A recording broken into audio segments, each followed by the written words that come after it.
Power star Pawan Singh पहुंचे सरकारी कार्यालय, जहां पे देख सकते हैं आप बड़े बड़े नेताओं की फोटो लगी हुई है। जहां जैसे कि हमारे देश के प्रधानमंत्री मोदी सरकार की फोटो लगी हुई है, योगी आदित्यनाथ जी की फोटो लगी हुई है, ऐसे तमाम नेताओं की फोटो लगी हुई है, जिससे साबित होता है कि बड़े बड़े नेताओं से मिल रहे हैं पावर स्टार पवन सिंह।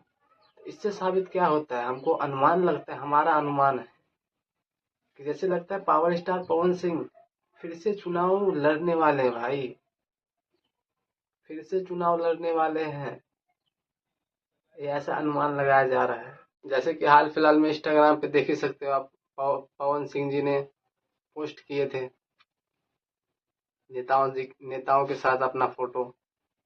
उससे अनुमान क्या लगता है भाई कि पावर स्टार पवन सिंह फिर से चुनाव लड़ने वाले हैं। अगर लड़ेंगे भी तो कौन से पद से लड़ेंगे, कौन सी जगह से लड़ेंगे, इस चीज का भी पता नहीं चला है।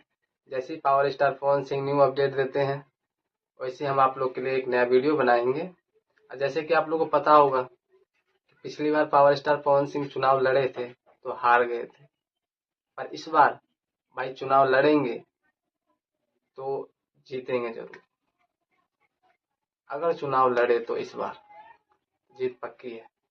जिनको लगता है कि पावर स्टार पवन सिंह इस बार जीतेंगे अगर चुनाव लड़ेंगे तो वो लोग लाइक कमेंट शेयर जरूर कीजिएगा, और चैनल पे पहली बार आए हो तो भाई सब्सक्राइब जरूर कीजिएगा और बेल आइकन को दबा लीजिएगा। आप लोग के लिए नई नई अपडेट और नई नई video power star Pawan Singh के लाइफ के ऊपर बताते रहेंगे। और मेरा नाम राजा है, मेरे चैनल का नाम राजा का छोटा भाई है। तो आप लोग से यही कहेंगे, मस्त रहिए, स्वस्थ रहिए, हंसते रहिए, सबको हंसाते रहिए। प्रणाम।